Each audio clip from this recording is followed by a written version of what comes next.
So I don't know how long this will go on for. So I've got beer and a rum and coke. Because I know Ross likes to waffle on about Lord of the Rings. Gin.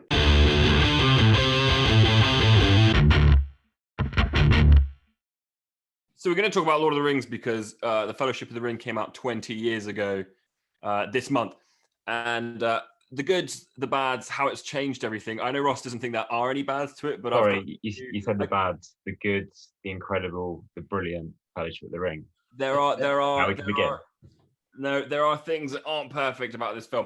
But like what I always find really funny about this film, and everyone says how it changed cinema history, but it was one of those films that was made in the 20th century, released in the 21st century, and it sort of bridges the gap. I mean, I look at it and I'm like, oh, opening my beer. It looks like shot on location, natural lighting a lot of the time, real sets like Dances with Wolves 90s epic, but then they've used modern technology to do what they couldn't with CGI, because you've got to remember back then that CGI was more expensive than practical effects, whereas today everything's green screen.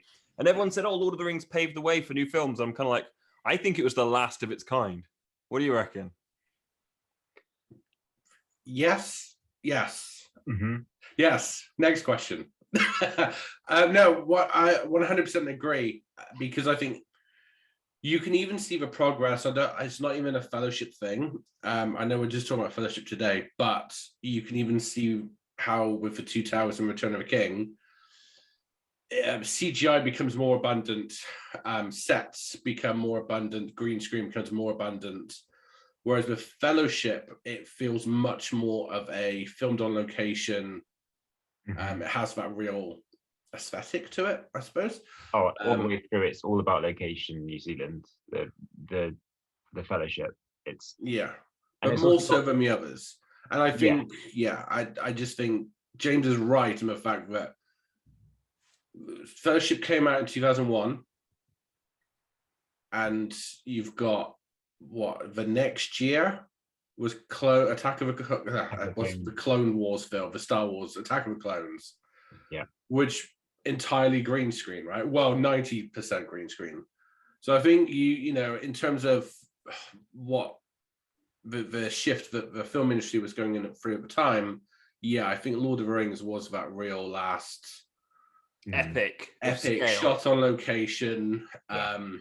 And visuals, the CGI kept to not a minimum, but they did things because there was no other way to do them. Whereas I feel very quickly after that film, they did them just because they could, as opposed to out of necessity. It was like over editing. Yeah. And you could even see it with King Kong a couple of years later. Like that film, a couple of years after Lord of the Rings, and that film looks and feels completely different to what Middle Earth does. Well, I was introduced to Lord of the Rings by the Bakshi versions of the films, which were heavily based on artwork being animated. Yeah. But Peter Jackson, old PJ, hired is it John Howe and Alan Lee, and pulled on 30 years of Tolkien artistry and just went, yeah, that looks nice. Let's frame this. And put in all this gothic, nice sort of filmmaking into it. Didn't really have to pull anything else. But later on, like you said, Sam, what was his other film he did? King Kong, Hobbit, didn't have that sort of stuff to pull on. And maybe that's I think really the big not variables, but the big comparison would be, and it's what everyone says, is you look at the Lord of the Rings, you look at the Hobbit, same world, same crew, same actors, same effects company, and yet they have a completely different feel to them and look to them. And the Hobbit was shot a lot more on green screen against green screen and had a lot more visual effects in it. But I think it works so well for Fellowship. I mean, you're introducing everyone to a new world at this point anyway, because unless you knew the books or the Bashki version from the 70s, you didn't know what Middle Earth was. So, kind of like how Star Wars had that rundown, gritty, authentic reality to it, where pipes were hanging out and there was mold and grease and all this stuff. It had a tangible reality. Middle Earth had that as well. And I think that was also not just through being on locations, but the way it was made had much more of a tangible reality to it. I guess it was relatable for me being like in the Shire. sort of growing up in a place that sort of inspired Tolkien. Like I grew up in North Devon, so for me, my favourite parts of the film, if I'm honest, is the Shire stuff. It looks real, it feels real. I can sort of smell the grass, hear the rustling of the trees. This is it. I mean, it means a lot to us because it's like real rural England. Looking at it on the screen, after that prologue, 7 or 8 minutes in, and the Hobbit, all the hobbits walk around in Hobbiton. That is like so close to home, isn't it? It's incredible. And New Zealand is just the perfect place to film it. Obviously vast, incredible scenery, and it's the things that we're used to. I think that's what hit home straight away. And then obviously straight in with the Hobbit theme. And this is what's so great about the Fellowship. Again, there's so many, like we've talked about so many times, the amazing themes of the 90s, and even before that, where film music was so important, those scores and themes behind characters. The Fellowship sets that for the entire trilogy. Now, I'm not saying that Two Towers and Return of the King don't have any lesser music, because they have great themes in them, but the Fellowship had it all in and really started it off and relied on it so much. Do you think they've lost that now? Do you think they've lost that? Like Disney churning out all these Marvel films, but I did think that like with the Star Wars, the new 3 or 5 or however many they've done, had nice music, but I felt like all the Marvel, I'm like, what am I listening to? Am I going to buy the soundtrack? I'd even say with Star Wars, the latest Star Wars films, the music's fine. It does the job, but none of it's memorable. There's no like Han and Leia theme. There's no Darth Vader, the Imperial March. There's no memorable themes that I can't think of. Whereas I can think of those for the prequels and the original trilogy. I can think of like 50 Lord of the Rings memes relating to the music. That's how much impact it has. But I think with Lord of the Rings, the music, there were so many themes for different characters, but also locations primarily, I think. But also you have the Fellowship theme, and every single one of them is its own film in its own right. Okay, so I want to talk a little bit about the characters then, because what I liked about this, which I didn't appreciate until after I saw the film, it was a no-name. Of course, there was no Brian loyalty. There's no, this is a Tom Cruise. This is a Steven Spielberg. I didn't know Howard Shore. I mean, I was young at the time. I think I was about 15 years old. Let's just say you were 15. I mean, well, hang on, 2001. So I was 13, 14. Yeah. I was 13. 13, nearly 14. Okay, so 13, 14, 15. Okay, so around that age. Okay. Yeah. I don't think you would know who Howard Shore was until that point, because a lot of his previous films were like Silence of the Lambs, The Fly. Yeah. Like, I think Seven. So, like, I think if you knew his music at that age.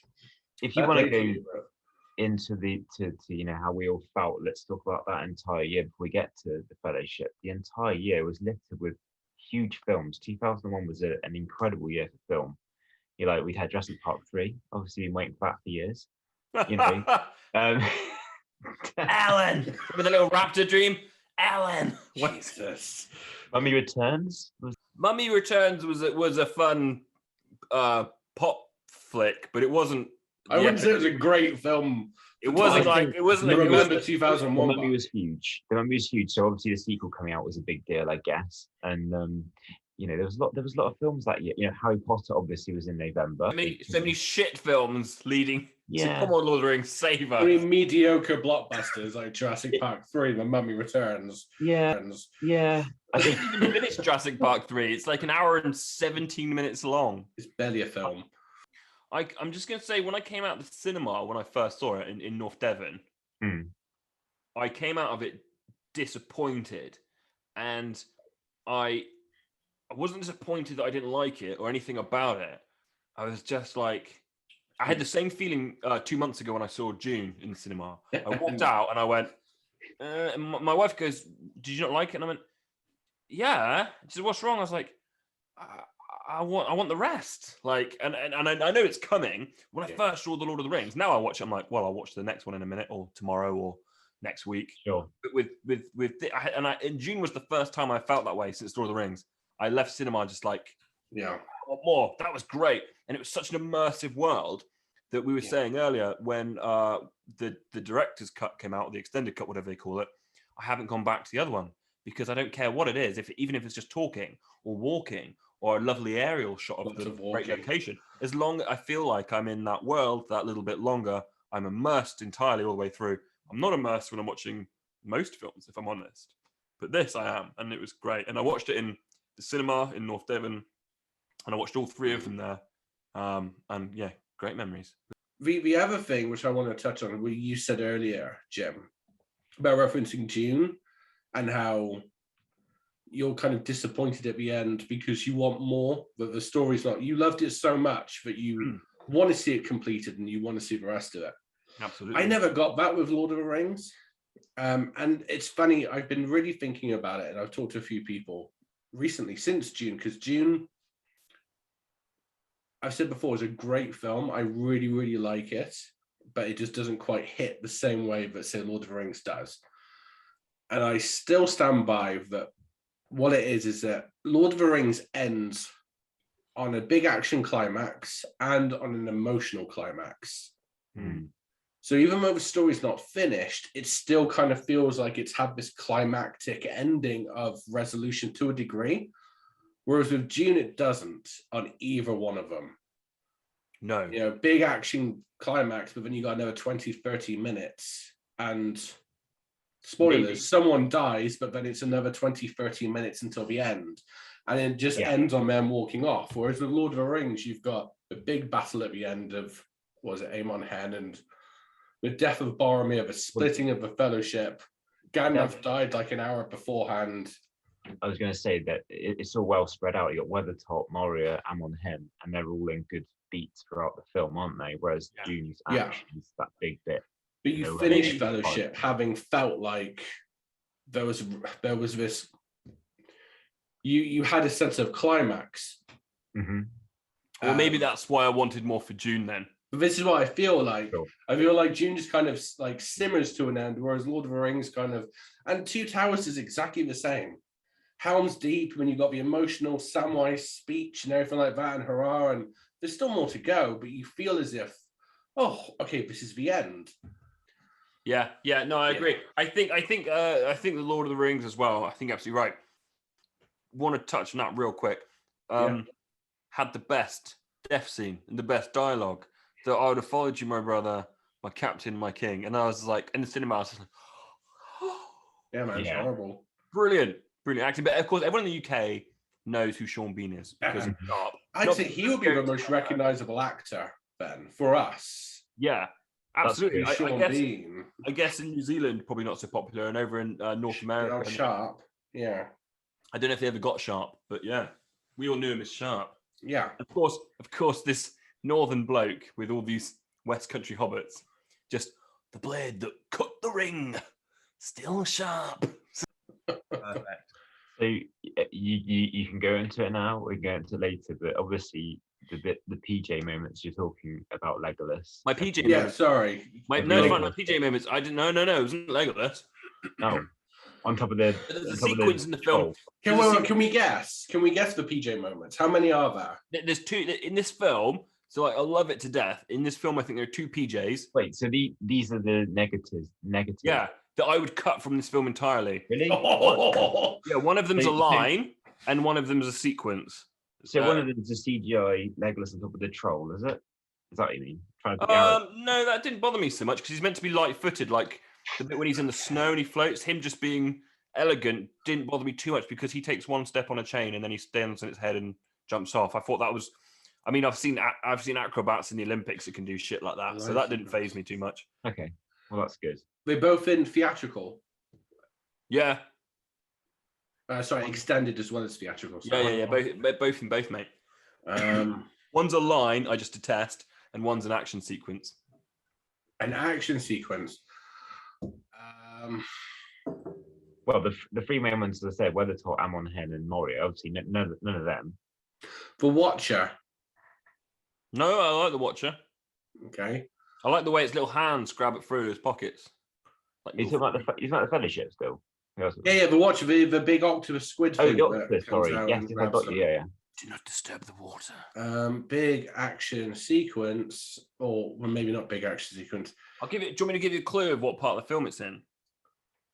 The horse bit, the horse rolling with the water. Go on, give me a hint. Okay, it's in Moria. No.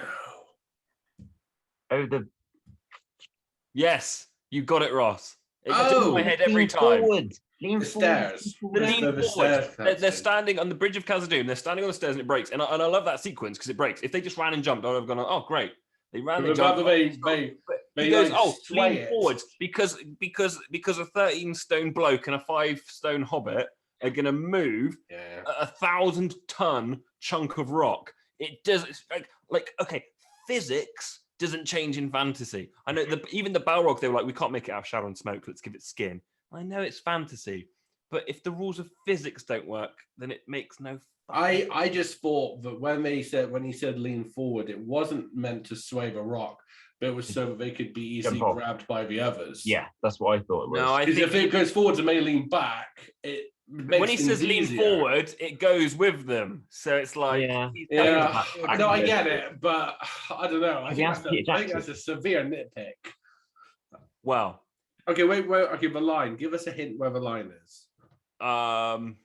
Is it lean forward? No, it's well, you'll know it's Aragorn's last line of the film.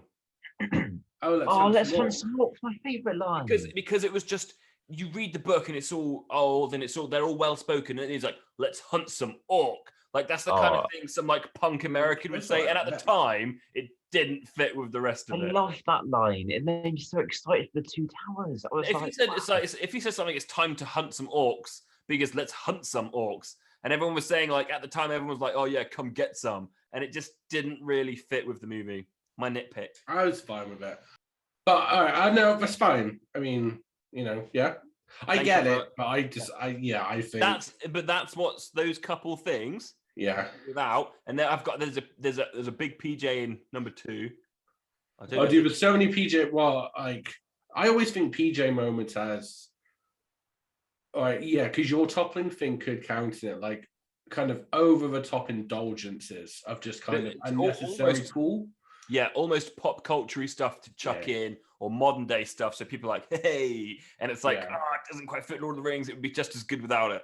Because I have plenty for Two Towers and Return of the King, not so much for this one. And Ross, you're like, no, James, good. Ross is just like sacrilege. I couldn't more disagree on Let's Hunt Some Orc. I sat in the cinema. That's the one bit where I was just like, with the end of the Breaking the Fellowship music, I was just like, oh, this couldn't get any better. And they're going down will we ever see them again? We may yet. And I'm just like, wow, what an ending. I loved it. I even had the mug that said Let's Hunt Some Orc on it. You bet you want that, don't you? If you get it for Christmas. I've got in my cupboard. I'll pull it out for the next video. Easy. I just generally I find it really hard to find something I don't like about the Fellowship. I mean, like you said the other day, like the first original Gollum at the start obviously wasn't fully, I liked the original Gollum. The first time you see him in the cave, and it's creepy because you never see his face. He just makes a little guy like cats. And then you see his eyes, don't you, later on? Yeah, cat's eyes. Yeah, but Ross, I'm nitpicking because I have to. It's not going to stop me from watching the films 20, 30 times. The first time I watched it, I was kind of a little bit annoyed how goblins crawled on walls and they crawl upside down because they're not Spider-Man. There's nothing in Lord of the Rings because they fall off cliffs and shit. Yeah, in this, they can climb. And I rewatched it the other day, and there are some really weird editing, like cuts and choices. Some really weird editing choices. They, like the bit where Frodo passes out, where he's been stabbed, and Arwen gets him away, and it goes to white, and then Elrond pops up. It's awful looking. Yeah, the floating really dodgy cutouts of, and it's white, and Elrond pops up and then goes back out. It's quite, jarring. Yeah. Look, it's my personal favorite film to watch in terms of, I want to watch something that entertains me, and I love it so much. It's really, it's one of the rare things I can say that kind of influenced me at a young age to go into sort of storytelling and whatnot. But you got to admit, you watch it and you see errors. You can't ignore them. They're there. But it doesn't take away anything from the film. No, of course not. No, but I don't think this film changed the way films are made, I think it made people a bit more ambitious to tell stories that perhaps couldn't be told before. Yeah, So absolutely. that maybe that's why a lot of the superhero films have come. I know X-Men came out 2000, but I mean, you look at what has been achieved since. And I also think it made people change their way they view films. Like, I got massively into it. We all studied film for like the best part of a decade through school, college, or high school, university, and beyond. And I think a lot of that's down to this movie, if I'm honest. It was. I say, if it wasn't for Lord of the Rings, I wouldn't have gone into uni to study. I second that. And it's not so much, for me, it's not so much the film. The film, yes, absolutely. But more so, it was all the extended cut DVD with all the special features. The love that went into it. Yeah, you could see the love, the passion, the hard work, the ingenuity that went behind it. But it's just the fact they showed you everything from, even before that, with Tolkien writing it, the history of Tolkien, but the filmmaking, why they wrote it the way that they did, the decisions that they made, why they cut out this and how they did it. And it felt like you really saw the process. And, you can say that those DVDs changed the way that some other DVDs were packaged and sent out, and how things were marketed and what kind of information was given out to people. But also fantasy as a whole changed then. You have the Golden Compass, King Kong got greenlit. 10 years later, you had Avatar. Can you say that those films would have come along if it wasn't for Lord of the Rings? 20 years later, I still think if it came out today, saying earlier about wanting more and things, I think the joy of seeing a film of that grandeur, that scale, really changed our lives. Whether it would now that we're adults and, different lives and things, living in different countries and living different lives and different career paths, would it change us now? But if that film came out today, other than a few gripes about the effects perhaps, I think it would have the same impact on me now if I didn't see it then and I saw it today. I would turn to my wife and be like, wow, that was fucking rad. Ross, it's your favorite film of all time. I'll wait for you then. Sam, what's your favorite moment? Just one. Pick a moment in that film or a couple moments. When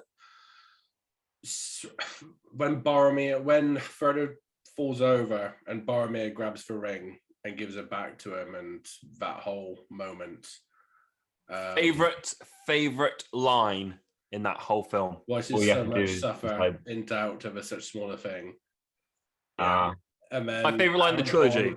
It's a strange fate. It's always been one of my absolute favorite moments. Not just because of the whole Aragorn had his hand on the sword, but just the delivery of that performance. And there was a real threat, I think, that someone other than Frodo suddenly had the ring. But from within their party. Yeah.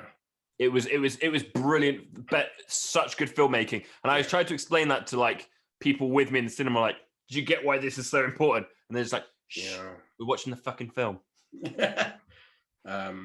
So I would say, but to me, that's my favorite scene of, but I also love the fight in Moria. I mean, there's so many moments I absolutely adore in that film, but brilliant. I agree with you. Yeah, I'd say that scene with Boromir. Yeah. One of my favorite lines. You're gonna laugh at this. Is the barman, because it said exactly the same line in the book. Is when they introduce Strider.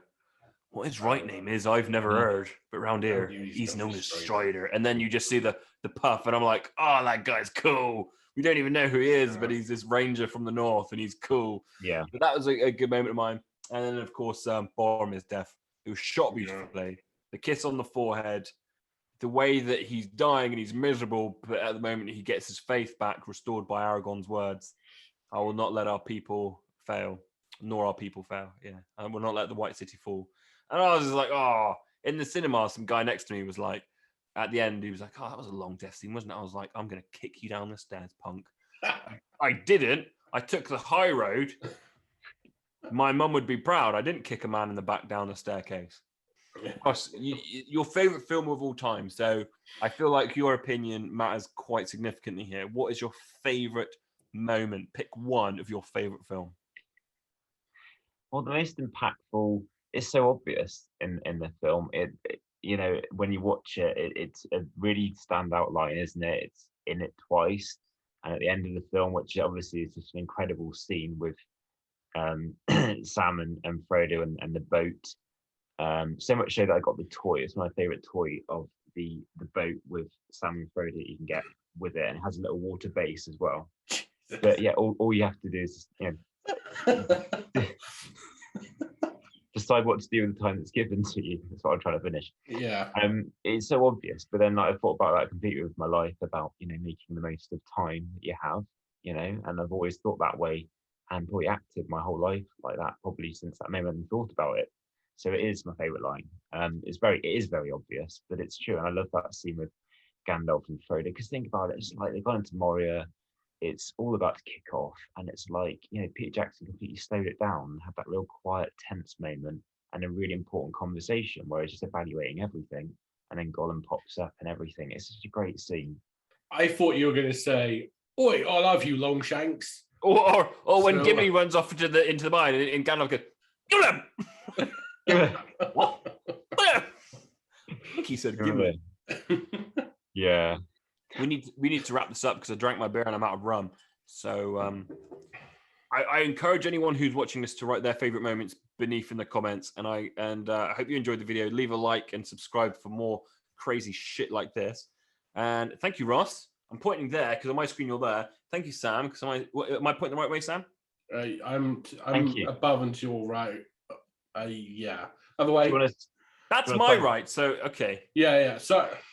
Yeah, okay. Your left, up left. This is Ross. This is Jim. Let's hunt some orc. This is Sam. And let's hunt some orcs. This is Roughneck Movies. Let's hunt some fucking orcs.